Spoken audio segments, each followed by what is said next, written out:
जय हिंद दोस्तों, स्वागत है आप सभी का अपना यूट्यूब चैनल अनिकेत में जीके अजैस पर। चलिए दोस्तों, आप लोग के लिए लेकर आ गए हैं आपके एग्ज़ाम रेलवे एनटीपीसी के लिए हम लेकर आ गए हैं ज्योग्राफी का हम सेट देखने वाले हैं। ये 7वां सेट है ज्योग्राफी का। ज्योग्राफी सब्जेक्ट का 7वां सेट है। टोटल हम करवा चुके हैं 22 करवा चुके हैं सेट। तो जो लोग नहीं देखें जा कर के देख सकते हैं। सारे प्ले लिस्ट बना गया है सारे प्रश्न का। तो चलिए हम देखेंगे आज ज्योग्राफी का सेट नंबर 7 देखेंगे। इसमें देखेंगे 300 से आगे प्रश्न देखेंगे। इससे पहले हम सारे करवा चुके हैं। जो लोग नहीं देखे हैं जा कर के देख सकते हैं। तो चलिए दोस्तों, हम बढ़ते हैं अपने प्रश्न करो।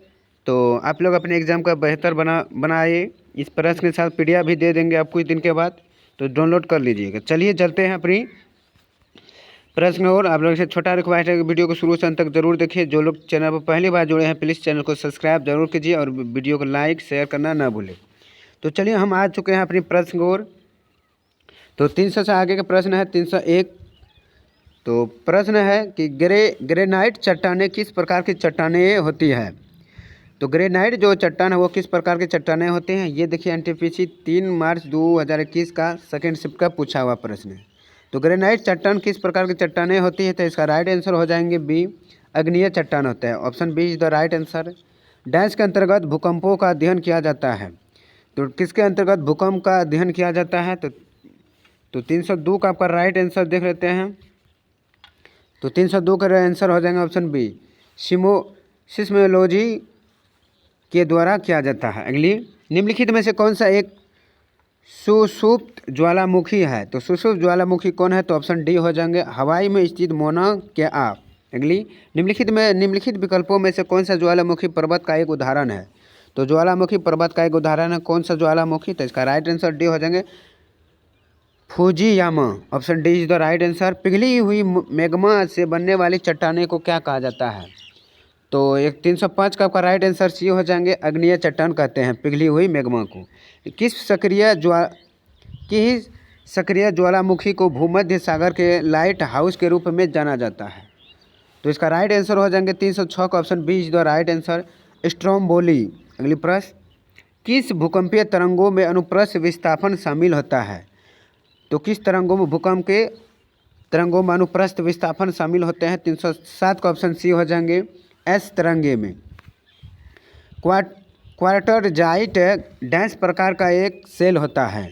तो किस प्रकार का सेल होता है, तो ऑप्शन डी हो जाएंगे, रूपांतरिक। अगली है, तिब्बती पठार डैश का सबसे अच्छा उदाहरण है। तो 309 का आपका राइट आंसर सी हो जाएंगे, अंतर पर्वतीय पठार। निम्नलिखित में से कौन सा सुनामी का कारण नहीं है। तो सुनामी कारण कौन नहीं है, तो ऑप्शन ए हो जाएंगे, मृदा अपरदन। ये सुनामी कारण नहीं है। अगली प्रश्न है कि किस प्रकार की मिट्टी दक्कन के पठार के अधिकांश भाग को आच्छादित करती है। तो इसका राइट आंसर हो जाएंगे 311 का ऑप्शन डी, काली मिट्टी। काली मिट्टी मुख्यतः इनमें से किस राज्य में पाई जाती है। तो 312 का आपका राइट आंसर ए हो जाएंगे, महाराष्ट्र में पाया जाता है। अगली प्रश्न, निम्नलिखित में से किस प्रकार का वृक्षारोपण रेगिस्तान में मिट्टी के कटाव को रोकने में मदद करता है। तो 313 का आपका राइट आंसर हो जाएंगे, option A is the right answer, shelter belt. अगली, अर्थ सूक्ष्म ज्वालामुखी परिस्थितियों और अपकृष्ट मिट्टी में उगाई जाने वाली वह फसल जो खाद्य फसल के साथ साथ चारे की फसल भी निम्न में से क्या है। तो इसका राइट आंसर हो जाएंगे ऑप्शन सी, मक्का। काली मिट्टी के बारे में इनमें से कौन सा कथन सही है। तो 315 का आपका राइट आंसर हो जाएंगे बी, यह दक्षिणी पठारों के अधिकांश हिस्से में पाई जाती है। भारत के पूर्वी तट में ज़्यादातर किस प्रकार की मिट्टी पाई जाती है। भारत के पूर्वी तट में ऑप्शन बी हो जाएंगे, जलोढ़ मिट्टी। लेटेराइट मिट्टी डैश वाले क्षेत्र में विकसित होते हैं। तो ऑप्शन बी हो जाएंगे, ऑप्शन 17 का option A is the right, उच्च तापमान एवं भारी वर्षा वाला। ग्रामीण क्षेत्रों में यात्रा करते समय हम कई क्षेत्रों में लाल रंग की मिट्टी देखते हैं। तो मिट्टी का ऐसा रंग होने का क्या कारण है जहाँ पर लाल मिट्टी होते हैं। 318 का ऑप्शन डी हो जाएंगे, फेरिक ऑक्साइड की प्रचुरता के कारण मिट्टी लाल दिखाई देते हैं। किस प्रकार की मिट्टी में कपास का उत्पादन सबसे अच्छा होता है। तो वो मिट्टी हो जाएंगे आपको काली मिट्टी में कपास की खेती अधिक होती है। दक्कन के पठार के अधिकांश हिस्से में किस प्रकार की मिट्टी पाई जाती है।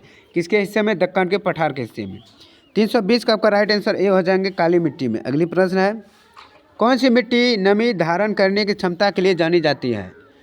तो 321 का आपका राइट आंसर डी हो जाएंगे, काली मिट्टी। अगली प्रश्न, भारत में सर्वाधिक उपलब्ध एवं सर्वाधिक सघन रूप से कृषि हेतु प्रयोग की जाने वाली मिट्टी कौन सी है? तो ऑप्शन बी हो जाएंगे जलोढ़ मिट्टी। अगली, निम्नलिखित में से कौन सा वन्य जीव अभ्यारण्य गोवा में स्थित है? तो गोवा में कौन सा वन्य जीव अभ्यारण्य स्थित है? तो ऑप्शन बी हो जाएंगे भगवान महावीर वन्य जीव अभ्यारण्य। पर्यावरण की रक्षा के लिए पराधिकारी अंतर्राष्ट्रीय कदम निम्नलिखित में से कौन सा था? तो ऑप्शन सी हो जाएंगे स्टॉकहोम सम्मेलन। विश्व पर्यावरण दिवस 2019 के विषय वस्तु क्या थी, थीम क्या थी? तो 325 का ऑप्शन सी हो जाएंगे वायु प्रदूषण को रोकना। संयुक्त राष्ट्र जलवायु परिवर्तन सम्मेलन COP25 2019 का आयोजन किस देश में किया था? तो 26 का ऑप्शन डी हो जाएंगे स्पेन में। अगली, इनमें से कौन सा पर्यावरण संबंधित चिंता का विषय नहीं है? 27 का ऑप्शन बी हो जाएंगे वो ओजोन परत का बढ़ाना। फनी एक प्रकार का डैश है, तो फनी एक प्रकार का क्या है? तो 328 का आपका राइट आंसर बी हो जाएंगे उसमें कटिबंधीय चक्रवात। निम्नलिखित में से किसका संबंध वैश्विक पर्यावरणीय समस्याओं को कम करने से है? तो 329 का आपका राइट आंसर हो जाएंगे ऑप्शन ए UNCD। निम्नलिखित में से कौन सा राज्य उत्तर पूर्वी भारत के 7 बहने राज्यों का सदस्य नहीं है? 7 बहने राज्यों के सदस्य नहीं है, तो ऑप्शन बी हो जाएंगे सिक्किम राज्य। अगली प्रश्न, 1960 में भारत और पाकिस्तान के बीच सिंधु जल संधि किस शहर में हुई थी? तो इसका राइट आंसर हो जाएंगे 31 का option D is the right answer Karachi में। निम्नलिखित में से कौन सा शहर मध्य प्रदेश में नहीं है? तो वो शहर ग्वालियर हो जाएंगे, option D is the right answer. अगली, निम्नलिखित में से कौन सा असम में स्थित नहीं है? तो असम में कौन स्थित नहीं है? तो 33 का ऑप्शन ए हो जाएंगे डंपा टाइगर रिजर्व, यह असम में स्थित नहीं है। सांची सपूत डैश शहर के पास स्थित है, तो सांची सपूत कहाँ स्थित है? तो ऑप्शन ए हो जाएंगे भोपाल में स्थित है। निम्नलिखित में से किस भारतीय राज्य को 1972 तक नॉर्थ ईस्ट फ्रंटियर एजेंसी के रूप में जाना जाता है? तो इसका राइट आंसर हो जाएंगे 35 का ऑप्शन ए हो जाएंगे अरुणाचल प्रदेश को जाना जाता है। निम्नलिखित में से कौन सा एक गैरिसन शहर है? तो गैरिसन शहर कौन है? तो ऑप्शन हो जाएंगे बी जालंधर। अगली है, निम्नलिखित को तर्कसंगत क्रम में व्यवस्थित करें। तो पहले कौन? तो इसका सही आंसर बता देते हैं, तो ऑप्शन डी हो जाएंगे। आप लोग मिलाते हैं राजस्थान, उत्तर प्रदेश, बिहार, असम, उसके बाद नागालैंड। निम्नलिखित में से कौन सा एक गैरिक यानी सैन्य छावनी शहर है? 38 का आपका राइट आंसर हो जाएंगे बी जालंधर। अगली प्रश्न है, इसको भी सही से मिलाना है। पहले कौन सा राज्य है? तो इसका राइट आंसर हो जाएंगे वही है। और दोस्तों एक ही प्रश्न है जो दूसरे साल में पूछा गया है, दूसरे तारीख को। अगली है, कावेरी जल विवाद डैश के बीच हुआ था? कावेरी जल विवाद किसके बीच में हुआ? तो कर्नाटक और तमिलनाडु के बीच में हुई थी कावेरी जल विवाद। अगली है, कैलाश पर्वत निम्नलिखित में से किस क्षेत्र में स्थित है? कौन पर्वत? कैलाश पर्वत। तो ऑप्शन हो जाएंगे सी तिब्बत में है। भारत के इनमें से किस राज्य की सीमा महाराष्ट्र की सीमा से जुड़ी नहीं है? तो 43 का बी हो जाएंगे ओडिशा राज्य। निम्नलिखित में से किस राज्य सरकार ने ग्रीन महानदी मिशन के माध्यम से पौधारोपण अभियान शुरू किया है? तो 344 का ऑप्शन ए हो जाएंगे ओडिशा राज्य ने। डैश को कश्मीर के सेफ्रॉन टाउन के रूप में जाना जाता है? तो कश्मीर का कौन सा? 45 का आपका ऑप्शन बी हो जाएंगे Pampore. Option B is the right answer हो जाएंगे। अगली प्रश्न, गोबी मरुस्थल निम्नलिखित में से किस महाद्वीप में स्थित है? तो 346 का ऑप्शन सी हो जाएंगे एशिया महाद्वीप में स्थित है। भौतिक भूगोल की कौन सी शाखा हस्ताकृतियों, उनकी उत्पत्ति एवं संबंधित प्रक्रियाओं का अध्ययन के लिए समर्पित है? तो 47 का आपका राइट आंसर हो जाएंगे option D is the right answer भू आकृति विज्ञान। निम्नलिखित में से कौन सा घास का मैदान नहीं है? तो घास का मैदान कौन नहीं है? तो 48 का ऑप्शन बी हो जाएगा फेन, ये घास का मैदान नहीं है। अगली प्रश्न है कि निम्नलिखित में से कौन सा दुनिया का सबसे ऊंचा पठार है? तो दुनिया का सबसे प्लांटू कौन सा है? तो इसका राइट आंसर हो जाएगा 49 का ऑप्शन सी तिब्बत का पठार।